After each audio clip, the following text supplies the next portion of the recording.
மீண்டுமாக உங்களை இயேசு கிறிஸ்து நாமத்தில் வாழ்த்துகிறோம். இந்த தொடர் செய்திகள் மூலமாக உங்களை சந்திப்பது மகிழ்ச்சி.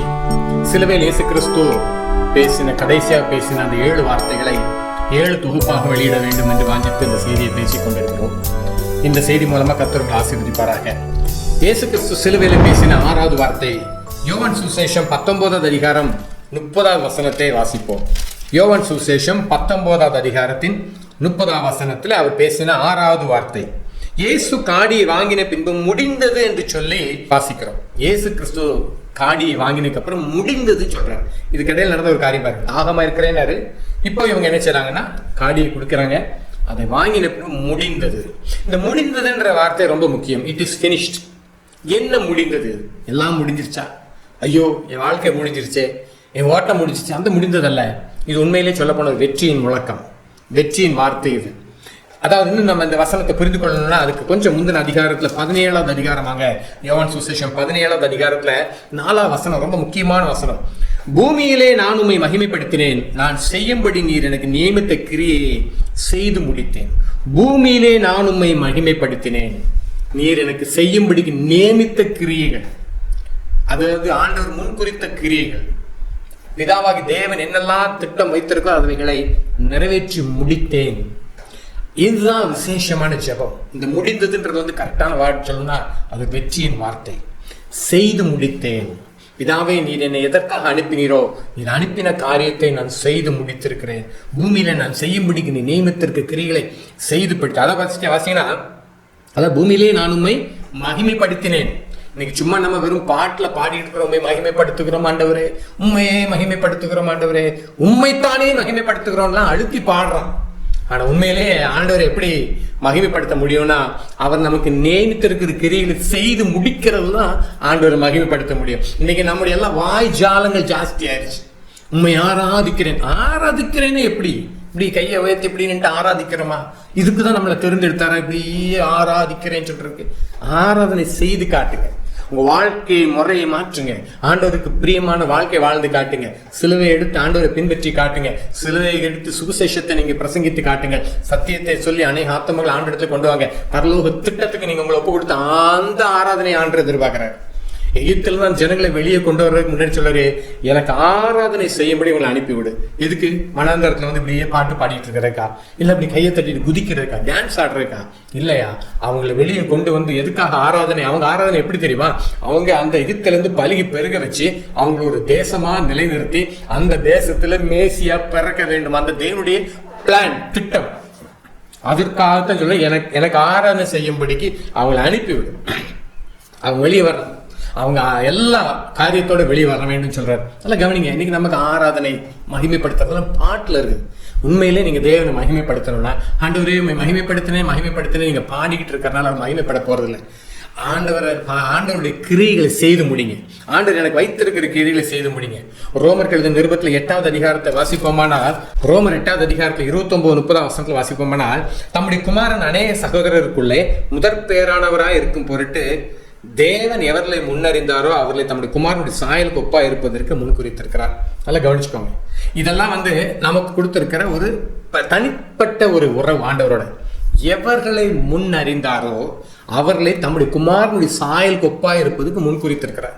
குமாரனுடைய சாயல் என்பது இயேசு கிறிஸ்துடைய முகத்தோற்றம் அல்ல, இயேசு கிறிஸ்துடைய குணத்தின் வெளிப்பாடுகள். நம்ம இன்னைக்கு இயேசு கிறிஸ்துவின் முகத்தோற்றம் மாதிரி கொஞ்சம் ஃப்ராடுகளாம் அதே மாதிரி தாடி முடியெல்லாம் வளர்த்துட்டு திரினாங்க. இது கிடையாது. இயேசு கிறிஸ்துவின் குணத்தோற்றம், அவருடைய சாயல், அந்த குணத்தோற்றங்கள் நமக்கு வர வேண்டும். அதனால தேவன் முன்னறிந்தார். இந்த உலகத்துல எல்லாரையும் முன்னறிந்தார். யாரெல்லாம் உள்ள வர்றாங்களோ அந்த தேவனுடைய கிருபையின் ரட்சிப்பை, யாரெல்லாம் இலவச ரட்சிப்பை, இலவச மீட்பை விசுவாசத்தினால ஏற்றுக்கொண்டு உள்ள வர்றாங்களோ அவங்கள என்ன செய்யறாரா? தேவன் தம்முடைய குமாரனுடைய சாயலுக்கு ஒப்பா இருப்பதுக்கு முன்குறித்திருக்கிறார். எவர்களை முன் குறித்தாரோ அவர்களை அழைத்தும் இருக்கிறார். இப்போ நீங்க உள்ள வந்திருக்கிறீங்க, நீங்க முன் குறிக்கப்பட்டீங்க. இப்போ உங்களை அழைப்பு இருக்குது. உங்களுக்கு எல்லாருக்கும் ஒரு அழைப்பு. நல்லா புரிஞ்சுக்கோங்க. இன்னைக்கு சும்மா நம்ம தான் மாத்தி வச்சிருக்கிறோம். இந்த ஃப்ராட்தனமான சில பிரசங்கிகளும் வீணான சில கட்டுகளுக்குள்ளேயும் ஜனங்கள் நடத்துறதுனால சிலருக்கு தான் அழைப்பு, மற்றவங்க எல்லாம் அழைப்பு இல்லாதவங்க மாதிரி காட்டி கொடுக்குறாங்க. சில சபையில பார்த்தா பாஸ்டர், மற்றவங்கள விசுவாசிகள். ஐயா, இதெல்லாம் எங்க இருக்கு பைபிள்ல? ஆண்டவர் எல்லாரையும் ஒரே மாதிரி வச்சிருக்க. எல்லாருக்கும் ஒரு அழைப்பு இருக்குது. உங்க வாழ்க்கையில நீங்க இன்னைக்கு உயிரோடு இருக்கிறீங்கன்னா ஒரு அழைப்பு இருக்குது. உங்க நாசியில சுவாசம் இருக்குதா, அப்போ உங்களுக்கு ஒரு தேவன் கால் வைத்திருக்கிறார். உடனே சொல்லுவாங்க, ஆரோனை போல் அழைக்கப்படாவிட்டாயா, அது ஆரோனுடைய ஊழியம். இன்னைக்கு நமக்கு எல்லாரையும் ஆரோனா மாத்தி இருக்கிறார். இயேசு கிறிஸ்துவினுடைய சிலுவை குறித்து நல்லா கவனிங்க. 1 பேதுரு 2வது அதிகாரம் 9வது வசனத்தை வாசிக்கிறேன். நீங்களோ உங்களை அந்தகாரத்தினின்று தம்முடைய ஆச்சரியமான ஒளியிடத்துக்கு வரவழைத்து ஒரு புண்ணியங்களை அறிவிக்கும்படிக்கு, நல்ல கவனிங்க, தெரிந்து கொள்ளப்பட்ட சந்ததியாயும் ராஜரீகமான ஆசாரிய கூட்டமாயும் பரிசுத்த ஜாதியாயும் அவருக்கு சொந்தமான ஜனமாயும் இருக்கிறீர்கள். நல்லா கவனிச்சுக்கோங்க. நீங்களும் அந்தகாரத்திலிருந்து ஆச்சரியமான ஒரே ஒளியிடத்திற்கு வரவழைத்தவருடைய புண்ணியங்களை அறிவிக்கும்படி, நீங்க பெற்ற புண்ணியங்களை அறிவிக்கும்படி. நீங்களும் சிலர்னு சொல்லல, சிலரைன்னு போட்டிருந்தா நீங்க எல்லாம் பேசாம இப்படியே சும்மா போய் ஞாயிற்றுக்கிழமை உட்காந்து பாடிட்டு அப்படியே வந்துடலாம். அப்படி கிடையாது. நீங்களோனா நீங்க எல்லாருமே, இந்த செய்தி கேட்கிற நீங்கள், பிரசங்கிக்கிற நான் எல்லாரும் சேர்ந்துதான். நீங்களோ உங்களை அந்தகாரத்திலிருந்து ஆச்சரியமான ஒளியிடத்துக்கு அழைத்தவருடைய புண்ணியங்களை அறிவிக்கும்படிக்கு தெரிந்து கொள்ளப்பட்ட, புண்ணியங்களை அறிவிக்கும்படிக்கு தெரிந்து கொள்ளப்பட்ட சந்ததி.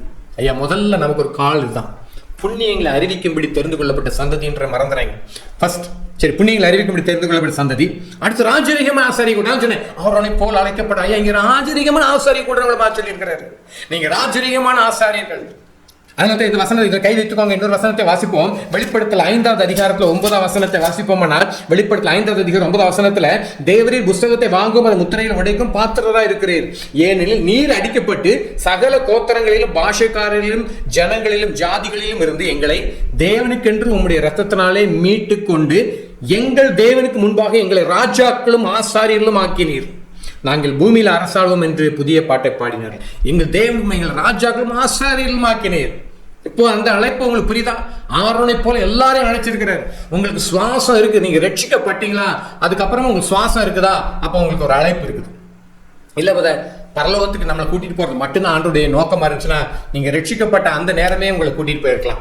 நீங்க ரட்சிக்கப்பட்டீங்களா, சரி கிளம்பு, போதும், வேலை முடிஞ்சு அப்படின்னு இருக்கலாம். நம்மளை உயிரோடு வைத்திருக்கிறார், இந்த பூமியில் நமக்கு சுவாசத்தை கொடுத்து வச்சிருக்கிறாரு. அதே வெளிப்படுத்தல 1வது அதிகாரத்துல 6வது வசனம் வாசிங்கன்னா இன்னும் தெளிவா வாசிக்கலாம். 1வது அதிகாரம் 6வது வசனத்துல, நம்மிடத்தில் அன்பு கூர்ந்து தமது இரத்தத்தினாலே நம்முடைய பாவங்கள நம்மை கழுவி தம்முடைய பிதாவாகி தேவனுக்கு முன்பாக நம்மை ராஜாக்களும் ஆசாரியர்களும் ஆக்கின அவருக்கு மகிமை வல்லமை என்றென்றைக்கும் உண்டாவதாக.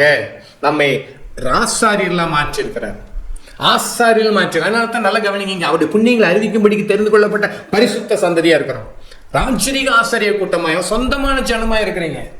அதனால தான் இங்க போட்டிருக்குது, எவர்களை முன் குறித்தாரோ அவர்களை அழைத்தும் இருக்கிறார்னு போட்டிருக்கு. சரி, அவர் உங்களை அழைத்திருக்கிறார் இல்லையா? அழைத்திருக்கிறாரோ, எவர்களை அழைத்திருக்கிறாரோ அவர்களை நீதிமான்களாக்கியும் இருக்கிறார். அவர்களை ஆண்டவர் என்ன செய்றாரு? கிருபையினால அவர் நமக்கு அந்த நீதிமான், அவருடைய நீதியின் வஸ்திரத்தை நமக்கு சாட்டி இருக்கிறார். அவருடைய நீதி நம்ம மேல் சாட்டப்பட்டிருக்கிறது. சரி, நம்மை நீதிமான்கள் ஆக்கியும் இருக்கிறார்.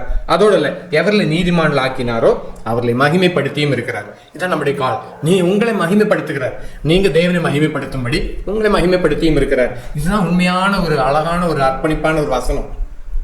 ஆனா நம்ம இன்னைக்கு நிறைய நேரத்துல நம்முடைய அழைப்பு என்னது? 2 பேதுரு புஸ்தகத்துல வாசிப்போம்னா, 2 பேதுரு 1வது அதிகாரம் 10வது வசனத்துல வாசிக்கிறோம். 2 பேதுரு 1:10, ஆகையால் சகோதரரே, உங்கள் அழைப்பையும் தெரிந்து கொள்வதிலும் உறுதியாக்கும்படி ஜாக்கிரதையா இருங்கள். இவைகளை செய்தால் நீங்கள் ஒரு காலம் இடறி விழுவதில்லை. இவ்விதமாய் 11வது வசனத்தில், இவ்விதமாய் நம்முடைய கர்த்தரும் இரட்சகருமாய் இயேசு கிறிஸ்துவினுடைய நித்திய ராஜ்யத்துக்கு உட்படும் பிரவேசம் உங்களுக்கு பரிபூர்ணமாய் அளிக்கப்படும். அது ஆங்கிலத்தில் லிவிங் டிரான்ஸ்லேஷன் வாசிக்கிறேன். 10வது வசனம். So dear brothers and sisters, work hard to prove that you really are among those God has called and chosen. Do these things and you will never fall away. Then God will give you a grand entrance into the eternal kingdom of our Lord and Savior Jesus Christ. நல்லா பார்த்துக்கோங்க, புரியுது உங்களுக்கு? Grand என்ட்ரன்ஸ்ன்னு போட்டிருக்கு. நீங்கள் உங்கள் அழைப்பையும் தெரிந்து கொள்வதிலையும் உறுதிப்படுத்தி நீங்கள் அப்படி தேர்ந்தெடுக்கப்பட்ட சந்ததியாக இருக்கிறீங்களா? தேர்ந்தெடுக்கப்பட்ட ஒரு வாழ்க்கையை வாழ்கிறீங்களா? அவர் எதற்காக உங்களை தேர்ந்தெடுத்தாருன்றது நோக்கத்தை புரிந்து வாழ்கிறீங்கன்னா உங்களுக்கு ஒரு கிராண்ட் என்ட்ரன்ஸ் கொடுக்காரு. இதெல்லாம் இல்லாமல் ஏனோ தானோ வாழ்கிறவங்களுக்கு இன்னும் சொல்லப்போனால் வரவேற்க வாசல் திறக்காது. அதனால தான் சொல்கிறேன், கர்த்தாவின் கடைசி நாளில் போய் கத்தி பிரயோஜனம் இல்லை. அங்கே நின்று கூப்பாடு போட்டு பிரயோஜனம். நீங்கள் ஆசாரியலாக இருக்கிறீங்க, இன்னைக்கு சபைகளில் பார்த்தீங்கன்னா ஒருத்தர் அங்கி போட்டு ஒருத்தர் நிற்பாரு, பாரம்பரிய சபையில பெந்தேகோஸ்து சபையில ஒருத்தர் டை கட்டி உள்ள நிற்பாரு. ஆனா அவர் மட்டும்தான் ஆண்டவருக்கு, மற்றவங்க எல்லாம் கிடையாது, அவர் மட்டும்தான் ஆண்டவருக்கு ஸ்பெஷலான தொடர்பு காட்டி கொடுக்கல. ஒவ்வொருத்தரும் ஆசாரியர்களா இருக்கிறீங்க. இதுதான் புது உடன்படிக்கைக்குள்ள அழகே. இதுதான் புது உடன்படிக்கையில வரும்பொழுது ஆண்டவர் எல்லாரையும் ஆசாரியர்கள், எல்லாருக்கும் நோக்கம் வச்சிருக்கிறாரு. ஆனா என்னென்ன நோக்கம்ன்றது புரிஞ்சுக்கோங்க. 5 விதமான ஊழிய அழைப்புகள் உண்டு. அது அல்லாம எல்லாருக்கும் காமன் எல்லாருக்கும் உண்டு. காமனா என்னென்ன செய்யணும், என்னென்ன அழைப்பு ஆண்டவர் வச்சிருக்கிறாரு, எல்லாம் தேவ ராஜ்யத்துக்கு தான். அது மாத்திரம் மறந்துறாங்க, தேவ ராஜ்யத்துக்காக. அப்போ இன்னைக்கு தேவன் நம்மளை எப்படி தெரிஞ்சிருக்கிறாரு, அவர் நமக்காக நியமித்திருக்கிறது செய்து முடிக்கணும். ஏன்னா அவர் இயேசு கிறிஸ்து முடிந்ததுன்னு சொன்னார், அழகா சொன்னார், இட்ஸ் ஃபினிஷ்ட்னு சொன்னார். நம்ம வாழ்க்கை எனக்கு என்ன சொல்ல முடியும் சொல்லுங்க? மரணத்துக்கு ஆயத்தமா இருக்கிறீங்களா? மரண நேரத்துல நீ ஓலம் விடுவோமா? ஐயோ நான் வாழ்க்கையை வீணடித்து விட்டேன், ஆண்டவரே நான் ஏமாந்துட்டேன்னு சொல்லுவோமா? நிறைய பேர் சொல்லலாம், சர்ச்சுக்கு போய் உட்காந்துருக்கோம், பாடிக்கிறேன், எனக்கு வேதனையா இருக்குது. ஐயோ ஆண்டவருடைய நோக்கத்தை இந்த ஜனங்களுக்கு அவங்க காட்டி கொடுக்கலையே. ஏன்னா காட்டி கொடுத்துட்டோன்னா அவங்க ஒருவேளை இன்னும் நம்மளை விட நல்லா ஷைன் பண்ண ஆரம்பிச்சிருவாங்க, நல்லா எழும்பி பிரகாசிக்க ஆரம்பிச்சிருவாங்க. ஊழியக்காரருக்கு கொஞ்சம் அதெல்லாம் ஒரு ஏத்துக்கொள்ற பரந்த மனப்பான்மை இருந்துச்சுன்னா தான் பரவாயில்ல, அவங்க நல்லா எழும்பி பிரகாசிக்கட்டும்னு சொல்லி. ஆனா இன்னைக்கு அப்படி இல்லை, மக்கள் அப்படியே அடிச்சு உட்கார வச்சிருக்கிறோம். இதை குறித்து செய்தி பேசணும்னு நினைச்சுக்கேன், ரெட்டிப்பா நரகத்தின் மக்களா இருக்கிறோம்னு சொல்லி. அதை நான் அப்புறம் பேசுறேன். இப்ப நான் சொல்றேன், உங்களை கொண்டு நோக்கம் வைத்திருக்கிறார், அந்த நோக்கத்தை நிறைவேற்றுங்க. ஆண்டவர் வந்து தன்னுடைய நோக்கத்தை நிறைவேற்றி முடிச்சுட்டு தான் மகிமைப்படுத்துறேன். சும்மா மகிமைப்படுத்துற வார்த்தைகள் இல்ல. 2 தீமோத்தேயுல வாசிச்சோம்னா பவுல் அப்போஸ்தலன் சொல்வாரு, 2 தீமோத்தேயு 4வது அதிகாரத்தை திருப்பிக் கொள்வோம். 2 தீமோத்தேயு 4வது அதிகாரத்தின் 7வது வசனத்தை வாசிப்போம்னால், நல்ல போராட்டத்தை போராடினேன், ஓட்டத்தை முடித்தேன், விசுவாசத்தை காத்துக்கொண்டேன். இதுதான் விசேஷம். நல்ல போராட்டத்தை போராடினேன். இன்னைக்கு நம்ம வாழ்க்கையில் என்ன சொல்ல முடியும்? ஆண்டவருக்காக என்ன போராடினீங்க? ஆண்டவருக்காக என்ன ஓடினீங்க? ஆண்டவர் நாமத்துக்காக என்ன செய்யணும்னு நினைச்சிருக்கீங்க? பக்கத்து வீட்டுக்கு நீங்க ஒரு பைபிள் கொடுக்காம உட்கார்ந்துட்டு இருக்கிறீங்க, பக்கத்து வீட்டுக்காரங்களுக்கு சுவிசேஷம் சொல்லாம உட்கார்ந்துட்டு இருக்கிறீங்க, உங்க கூட வேலை செய்யறவங்க கிட்ட நீங்க வாயை திறக்காம இருக்கிறீங்க, கேட்டா ரொம்ப செக்குலரா இருக்கிறீங்க. ஜெபம் மட்டும், ஐயா ஜெபம் மட்டும் ஒரு ஊழியம் பைபிள்ல எங்கேயுமே கிடையாது. கொஞ்சம் ஏமாற்று பேர் வழி உங்களை ஏமாத்துறாங்க. ஜெபம் ஒரு கால்னா சுவிசேஷம் இன்னொரு கால். ஜெபம் ஒரு கால்னா தேவ அழைப்புன்றது ஒரு கால். நீங்க ரெண்டுமே இருக்கும். உங்க எல்லாருக்கும் ஒரு கால் இருக்குது, உங்க எல்லாருக்கும் வரங்கள் இருக்குது, உங்க எல்லாருக்கும் ஆண்டு கிருபையில கொடுத்திருக்கிறார். ஒவ்வொரு விதமா இருக்கும். அது அவங்கவுங்களுக்குள்ள என்னதுன்றது நீங்க ஆண்டவர்கிட்ட போய் கேட்டுக்கிடணும். ஆனா எல்லாரையும் ஆண்டவர் தேர்ந்தெடுத்திருக்கிறார். அவருடைய புண்ணியங்களை அறிவிக்கும்படிக்கு தெரிந்து கொள்ளப்பட்ட சந்ததி. இதை மறந்துட்டோமே.